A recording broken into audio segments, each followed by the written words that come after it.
Kembali lagi di perkuliahan geologi. Pada pertemuan ini kita akan membahas mengenai geologi tanah Sunda. Daerah dataran Sunda merupakan bagian dari dataran benua Asia yang dihubungkan oleh Semenanjung Malaya dan Tanah Genting Kalimantan. Ini disebut dataran Sunda yang terdiri dari Malaka, Borneo atau Kalimantan, Sumatera, Jawa, dan laut-laut dangkal yang berada di antara pulau-pulau kecil sekitarnya. Tanah Sunda atau dataran Sunda merupakan dataran yang terbentuk pada masa glasial dan terbentang dari barat ke timur antara lembah Brahmanadapura di Myanmar hingga Maluku. Begitupun dikenal istilah Sunda Besar yang meliputi Pulau Sumatera, Kalimantan, Jawa dan Madura. Dan Sunda Kecil yang terdiri dari Pulau Bali, Nusa Tenggara Barat, Nusa Tenggara Timur dan Timor Timur. Paparan Sunda atau Sundaland adalah sebuah dataran luas yang dulunya pada masa zaman es terakhir meliputi kawasan yang sekarang disebut sebagai Semenanjung Malaysia, Laut Cina Selatan, Sumatera, Jawa dan Kalimantan beserta selat laut dengan kedalaman rata-rata mencapai 120 meter yang berada di antara pulau-pulau tersebut seperti Selat Malaka, Karimata, Sunda dan Laut Jawa.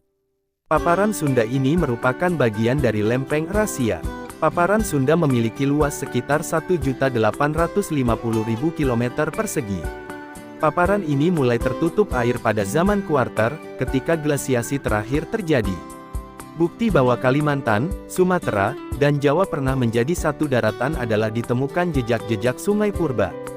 Sungai yang menyambungkan Kalimantan Barat dengan Sumatera disebut Sungai Sunda Besar.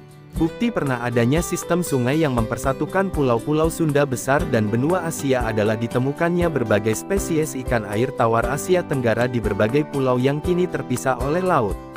Secara umum paparan Sunda merupakan perpanjangan dari paparan kontinen Asia Tenggara yang tertutup interglasial oleh Laut Cina Selatan sehingga mengisolasi Kalimantan, Sumatera, Jawa dan pulau-pulau lain yang lebih kecil.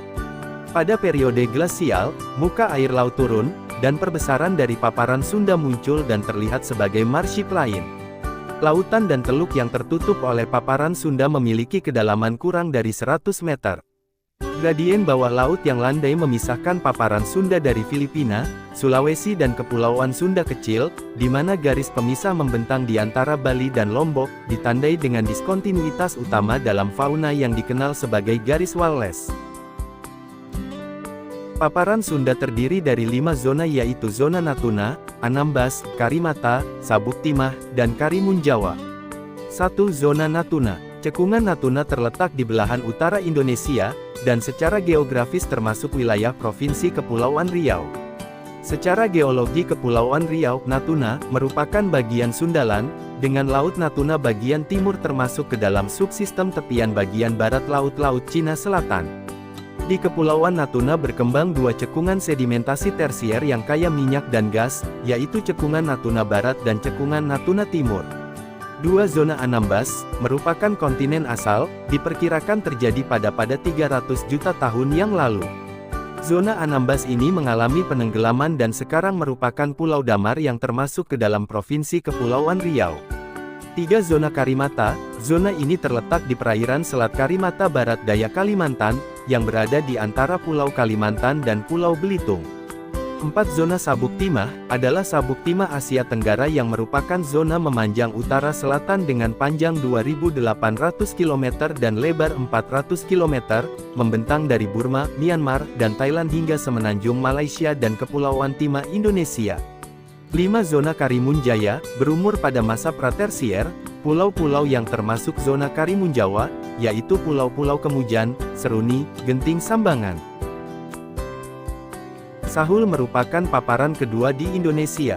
Terletak di Indonesia bagian timur tepatnya meliputi laut dangkal antara Papua dan Australia serta pulau-pulau di sekitarnya.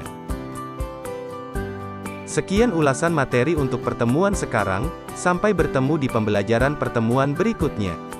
Terima kasih, wassalam.